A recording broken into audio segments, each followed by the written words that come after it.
आज जी नाज़रीन रखण भरसां ॻोठ जो समंदर खान गोपांग में मौजूद आहियूं जिते 25 सालाना क्रिकेट टूर्नामेंट मुनक़िद कई आहे जंहिंमें 30 टीमुनि हिस्सो वरितो आहे। अॼु ॿिनि टीमुनि में फाइनल थी रही आहे। अचो त हिते मौजूद जेके रांदीगर आहिनि ऐं गोल कंदासीं। ये टूर्नामेंट तकरीबन कुछ 2 हफ़्तनि खां बाद शुरू थी आहे। अॼु जेकी मैच हुई जेके ज़बरदस्त जेके रांदीगर असांजा हुआ ऐं सुठो परफॉर्मेंस ॾिनो। हुकूमत खे अपील आहे त ग्राउंड गोपांग में लाज़मी आहे, असांजो शौक़ु आहे क्रिकेट आहे, को असांजो तावन बि नथो करे साईं।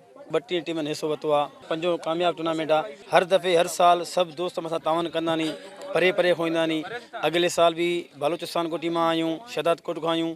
हाणे बि हिन साल बि बलोचिस्तान, गड़ियासीन, शिकारपुर, शहदाद कोट सभिनी खां परे परे खां टीमूं सभिनी तावन कयो। हुकूमत सिंध खां बि इहा अपील आहे त असां तावन कयो वञे, असां ग्राउंड फराहम कयो वञे, असांजी सपोर्ट कयो वञे, जीअं असांजो सुठो नओं नस्ल जेको पैदा थींदो, तालीम याफ़्ता थींदो, तालीम याफ़्ता बाद में क्रिकेट माहौल में ईंदो, अॻिते हली करे इंशाल्लाह पाकिस्तान जो नालो रोशन थींदो। क्रिकेट में जेको पंहिंजो फिज़िकल जेका फिटनेस आहे उहा बरक़रार रहे थी, मतिलबु हिकु एक्सरसाइज थिए थी, उन खे माना टाइम न कढणो पवंदो एक्सरसाइज लाइ, उनजी एक्सरसाइज इन में थी वञे ऐं तंहिंखां पोइ इंसानु रुलण खां ॿियनि बुराइयुनि खां बची थो वञे। टूर्नामेंट तमामु शानदार आहे। ॿियनि बि खेॾियाऊं। हक़ीक़त इहा आहे त पहिरियों हिते अचणु न पिया चाहियूं, चयोसीं त नंढो ॻोठु हूंदो, पर हिते हक़ीक़त इहा आहे त शहर खां वधीक मज़ो आहे साईं। ॾाढो मज़ो आयो ऐं ॾाढा मोहबती माण्हू आहिनि साईं हितां जा। जेको बि कयो आहे पाण कयो आहे साईंअ जनिन।